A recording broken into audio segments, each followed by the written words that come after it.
Seigneur, gloire te soit rendue parce que nous ne méritons rien. C'est par ta grâce que nous sommes sauvés.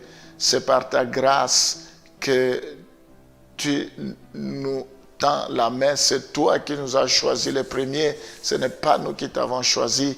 Nous te sommes reconnaissants parce que tu nous as créés à ton image et à ta ressemblance. Nous voulons te bénir parce que tu nous as créés pour un but, pour que nous puissions te louer, pour que nous puissions te glorifier. C'est toi le bon berger.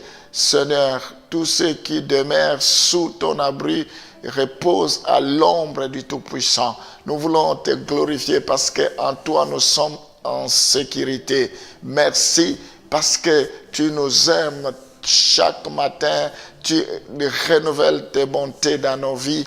Tes bontés ne sont jamais à leur terme. Voilà pourquoi nous te bénissons. Merci pour cette opportunité. Nous voulons que ce que tu as résolu de faire aujourd'hui dans nos vies, que tu le fasses pleinement et promptement. Je te recommande tous ceux qui sont fidèles, tous ceux qui me suivent, tous ceux qui sont connectés. Vraiment que tu puisses consoler leur cœur, que cette parole leur fasse du bien. Je prie pour que l'impossible devienne possible dans leur vie. Je les bénis au nom de Jésus. Nous t'avons ainsi prié. Amen. Bien-aimés, que la gloire revienne au Seigneur. Nous allons lire Jean chapitre 10, le verset 27. Nous parlons de connaître la voix de Dieu. Et nous verrons par la suite également comment Dieu parle à l'homme. Donc, nous sommes dans Jean chapitre 20, le verset 27. Mes brebis entendent ma voix.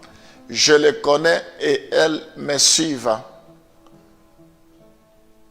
Ce passage nous parle de mes brebis. C'est seulement les brebis du Seigneur, ceux qui sont connus de lui, qui entendent sa voix. Si nous, on n'est pas connus de lui, si nous, on n'est pas identifiés par lui, nous ne pouvons pas connaître sa voix. Ce n'est pas tout le monde qui entend sa voix, c'est seulement ceux qui lui appartiennent. Alors ici, de prime abord, je voulais vous montrer qu'il y a un Dieu. Parce que y en a qui pensent que Dieu n'existe pas. Mais bien sûr, Dieu existe. La première chose, il faut que nous comprenions que Dieu existe.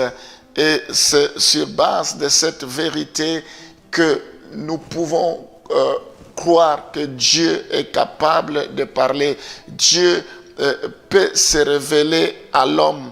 Nous voyons dans la parole de Dieu, Dieu s'est révélé à l'homme. Même tous ceux qui ont écrit la Bible, ils étaient inspirés par Dieu. Donc Dieu existe.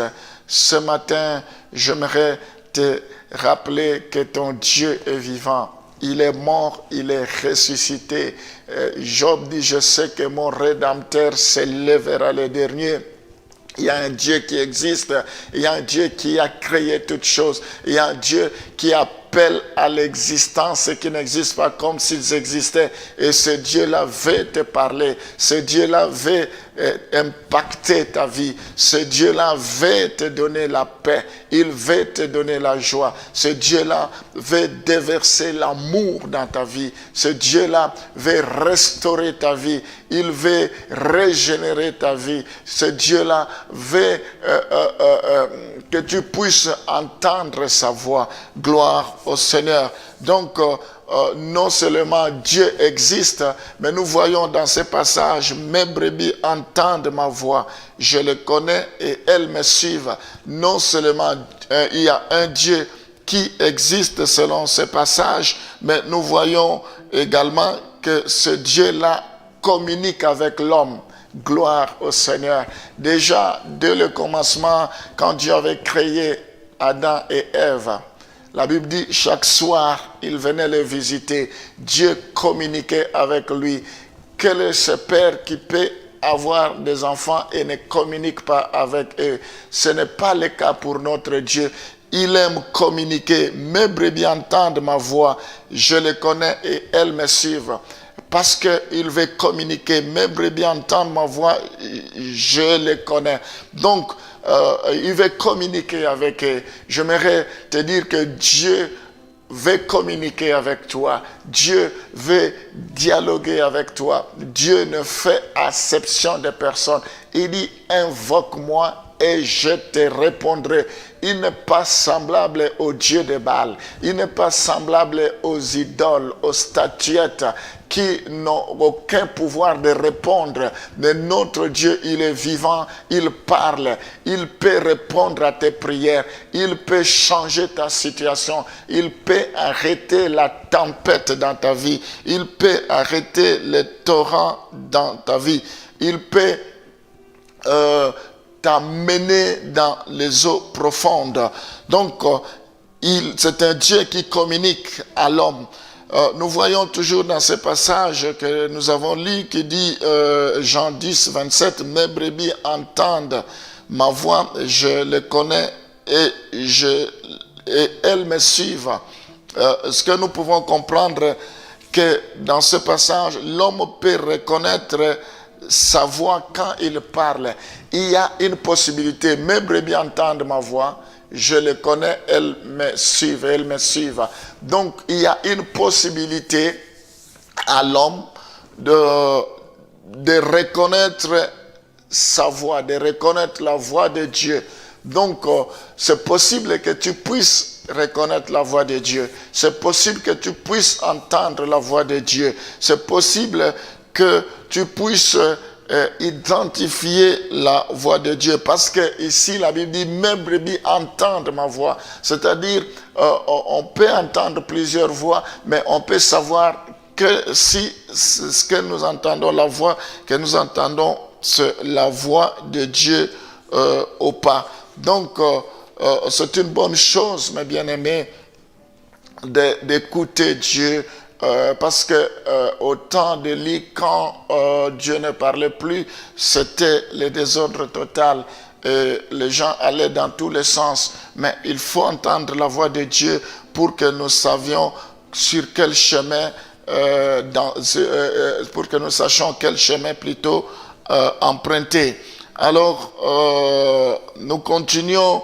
Ce que nous pouvons comprendre aussi dans ce passage, c'est que Dieu a quelque chose à nous dire. Mes brebis entendent ma voix, je les connais et elles me suivent. Donc Dieu a quelque chose à nous dire.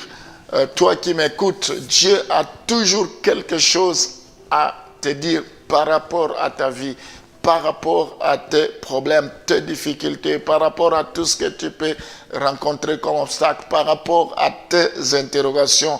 Il a toujours quelque chose à nous dire. C'est un Dieu qui agit, c'est un Dieu qui parle, c'est un Dieu qui opère de grandes choses.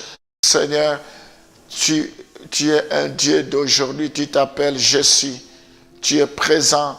Tu continues à nous parler aujourd'hui, dans le présent, comme tu le faisais par le passé. Seigneur, le fait que tu insistes, si vous entendez ma voix aujourd'hui, n'endurcissez pas vos cœurs, parce que ce que tu nous dis est important. Il faut que nous puissions prêter attention. Je te bénis, Seigneur, parce que depuis que nous t'écoutons, tu ne cesses de nous parler. Tu veux notre bien-être, tu veux notre épanouissement, tu veux notre victoire, tu veux notre élévation, tu veux notre succès. Seigneur, merci. C'est à nous d'être sensibles pour t'écouter. Et si nous faisons ce que tu nous demandes de faire, c'est alors que nous verrons la gloire de Dieu. Nous te sommes reconnaissants. Bénis chacun de tes brebis, chacune de tes brebis. Bénis chaque enfant de Dieu qui t'écoute. Je prie, Seigneur, pour que pendant, tout au long de ces programmes, que tu ne cesses de nous parler, que la gloire te revienne. Que les portes s'ouvrent, Seigneur. Que tu nous par rapport à notre santé, la Bible dit à cause de tes meurtrissures, nous sommes guéris. Que le malade guérisse éternel. Dans le nom de Jésus, que le cœur incrédule soit transformé en cœur de chair.